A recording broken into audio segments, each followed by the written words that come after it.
Today on Foxpro's Furtakers, we head to New York in search of East Coast fur. We battle late winter conditions, putting the Foxpro collars to the ultimate test. Then we come back for a shot at opening week. Here he is, right here.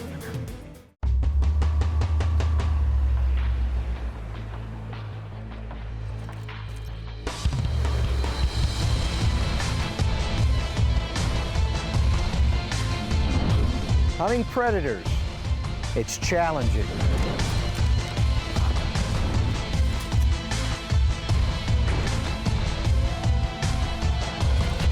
To be successful, you have to outsmart them. In the hunt, it's fast-paced and fast action.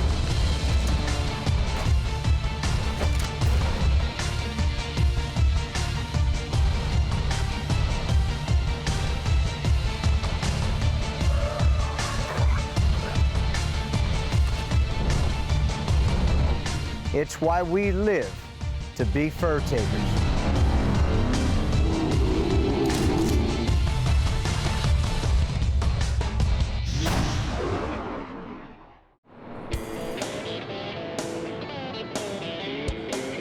We're hunting in Northeast in New York State. It's January, the last week of the season, and it is tough to call predators. Well, late season predator hunting can be challenging for a variety of different reasons. You know, weather conditions, one, pressured stands, or two, and then this snow. Once we get over this hilltop, it's a great big rabbit pit. I'm gonna run the shotgun. Mike's gonna run the rifle. See if we can't get a red fox to come out and show us. Let's get it. This time of the year to get, 10, 20 fox, no way, it's not gonna happen. It's a challenge that I enjoy. I like coming out and pushing the envelope and trying to get these predators in this time of the year.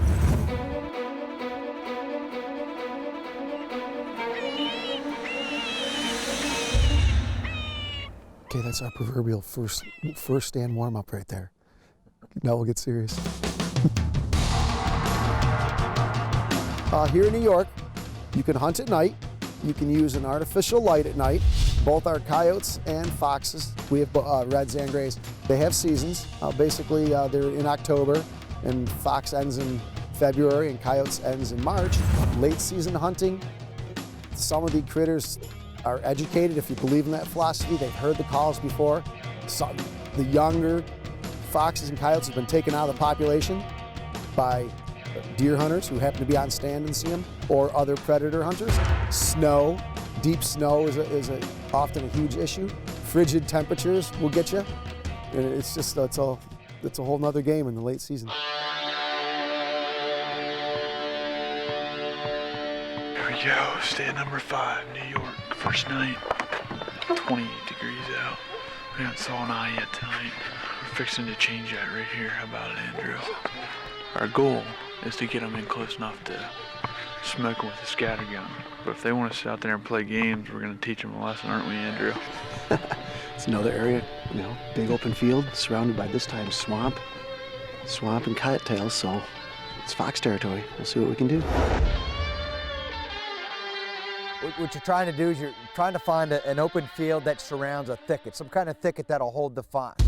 Well, we start with a rabbit sound, an adult cottontail and a baby cottontail, throw in a bird sound here and there, and then we started going to a gray fox fight.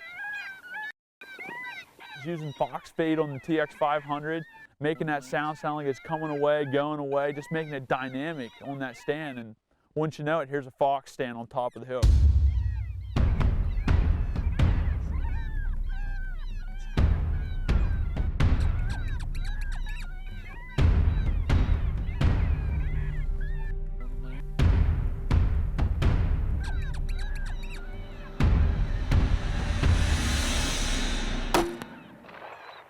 Fox fade base. That was sweet. Nice job, Mike. He came from a long way. You switched to a gray fox sound, fighting gray.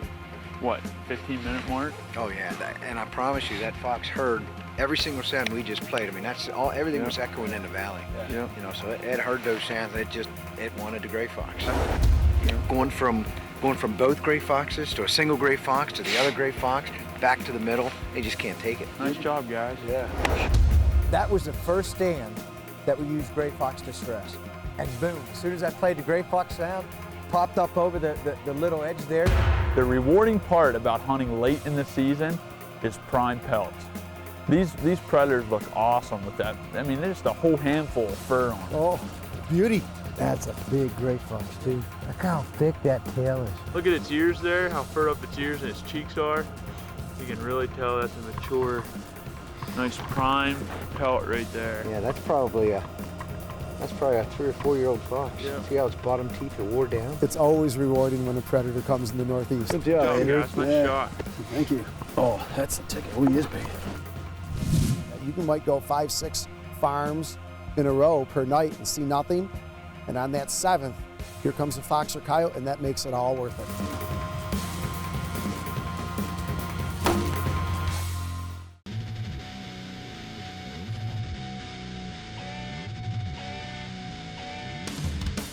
We're hunting in New York in some of the hardest conditions to call predators. We're out here hunting from 6 o'clock when it's pitch black until the sun comes up the next morning.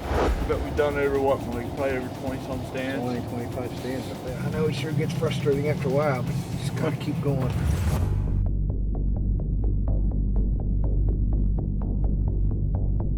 It seems like every time I turned on the call, we called in a snowmobile. Are you kidding me? Snowmobiles? Every stand that we were going up, but then, you know, it clicked. We're going to use the snowmobile trails, use it to our advantage. And we did that. We started to set up on the snowmobile trails. It gives them an easy path to come into the call.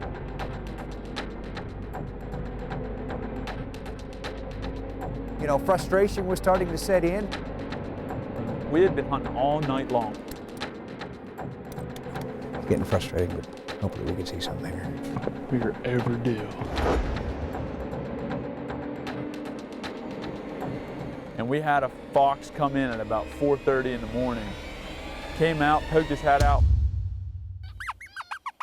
It didn't come in charging down like I thought it was going to. And he just turned around and walked away and got out of there. It was behind some brush, and it was the right thing to do not to shoot that fox.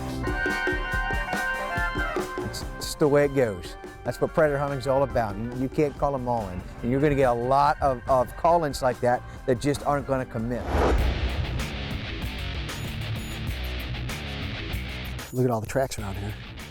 And the fox are always coming through here. So we know they're coming in here, but the cameras tell us when. So you're using the trail cameras for predators, where most people are using them for deer. Exactly, yeah.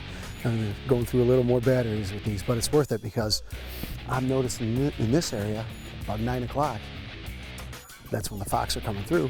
So tonight at 9 o'clock, we're going to be right on the outside edge of this, calling them over to us. 104 pictures on this card.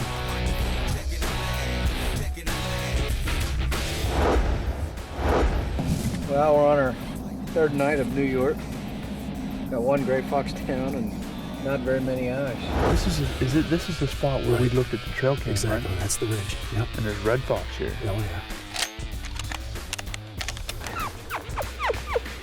Snow's died down. We have no wind. We only got about a 4-mile-per-hour wind. I'm going to call this stand right here. We're going to call something.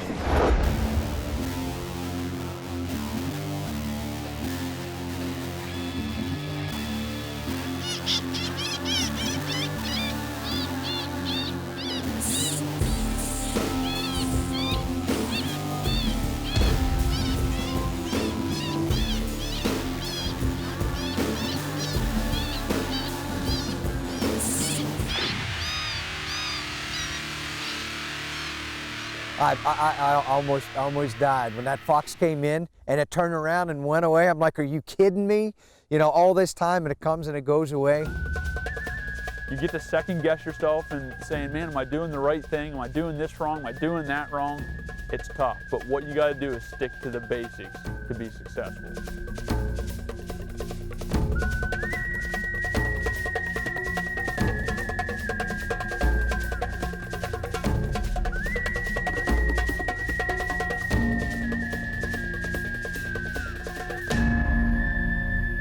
the challenge is what's fun. And when it all comes together, it really makes it worth it.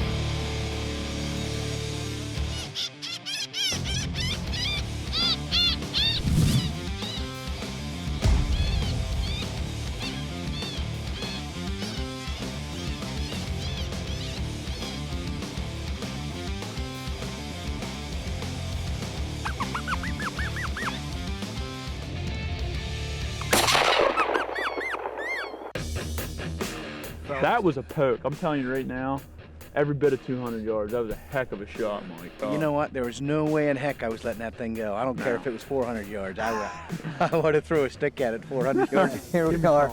It's about 4 o'clock in the morning. It's the last day of the hunt. We've hunted hard for how many nights? And to have that one come in, how man, many that was stands do you seriously think we've done in the last 2.5 nights? over 30. Nice job, man. Unbelievable. That is my first New York Predator that I've taken to date.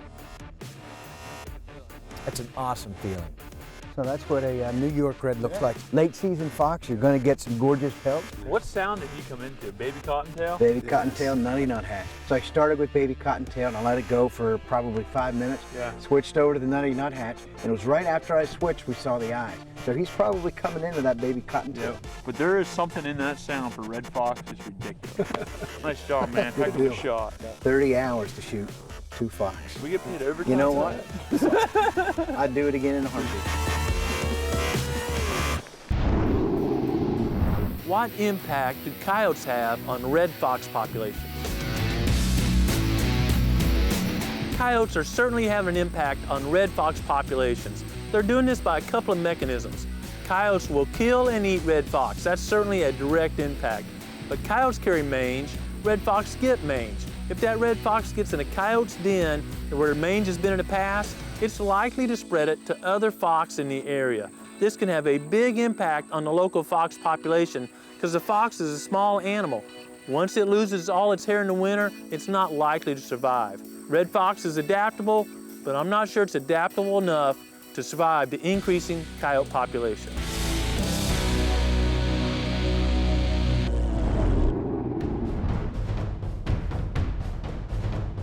For 3 long nights, the Foxpro boys battled deep snow, bitter cold, and a run of bad luck. Are you kidding me? But after more than 30 stands, the hard work paid off. Nice job, man. Heck of a shot. Now Abner's back for a shot at his first New York Predator. This time it's early season, and the October conditions are prime.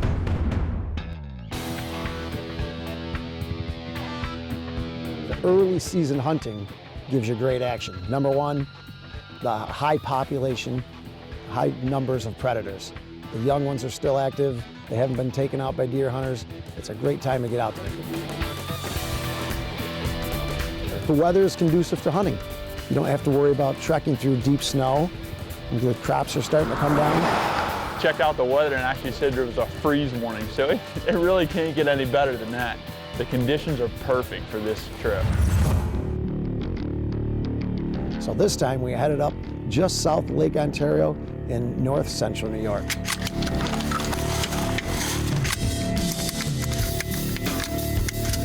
Let's go put some burn down.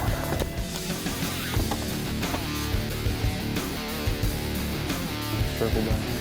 And the reason why I had the 22 mag was in this county, you weren't allowed to use center fire rifles.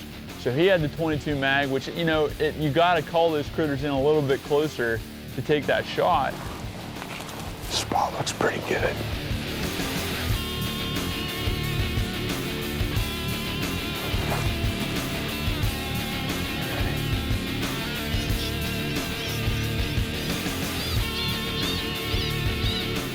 I had a red down in front of us.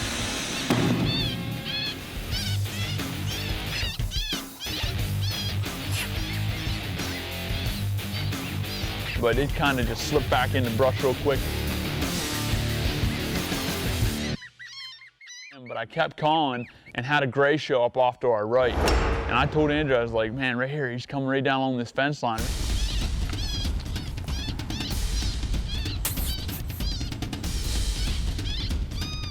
And he was coming in, dancing around, getting a little bit edgy, and I told him to go ahead and take the shot.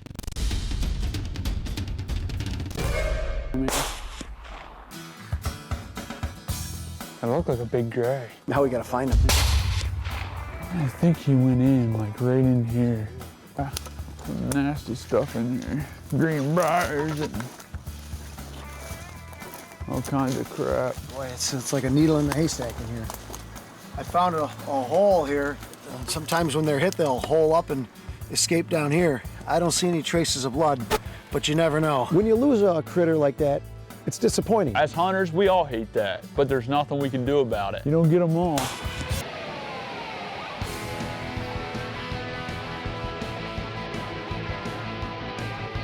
Now, Abner, this is a real promising field, but the funny thing is, we've never actually killed anything here. And Andrew's like, man, we're going to this spot. I have never called anything in.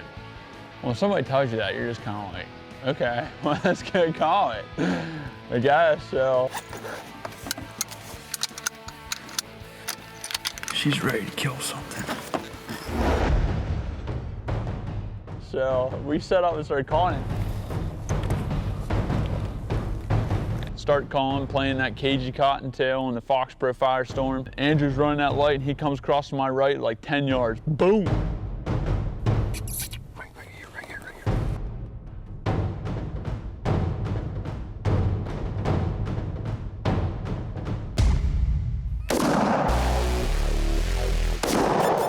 Yeah, he's dead. It was so close, it happened so fast. He hit them with the light and he was like, boom, right there. I thought he was gonna spook, so I wanted to take a shot at him quick. Yeah, he didn't go anywhere. Right there he lays. And that's fur down in New York. That's my first predator in New York State. And that's a pretty gray fox. Just look at that, look how thick furred that thing is. So a gray fox up here, we're on the by Lake Ontario shoreline. This is a real treat, so congratulations again. Oh, thank you. Well, that's just a pretty gray fox. Love those silver tips. Let's keep at it. Let's go get them. We just kept going, kept doing stands, keep that confidence built up. It's a fox. I get the shotgun ready.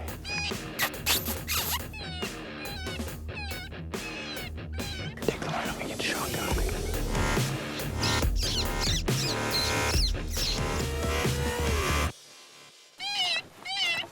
Unfortunately, and as a fox will do, he darted downwind of the call source. Man, I thought he was gonna come right up over that hill right there. Well, let's go hit another stand, see if we can get another one to come in. Dang it. Here we go. Set the call right out of here.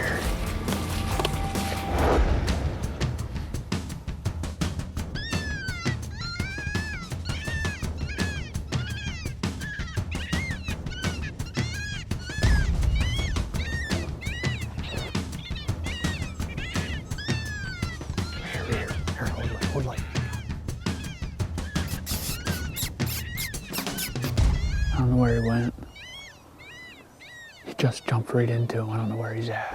It's just, and this is what gray fox do to you. They make everybody on a stand just go crazy because they're nuts. They never do the same thing. They're just all crazy all over the place. I'm gonna switch to a gray fox distress and see if he comes back out.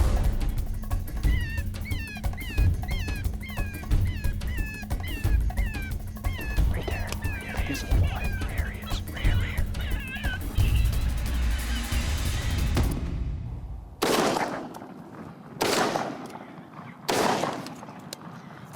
Got him. He's down right there. Nice. Dude, he was out there a poke.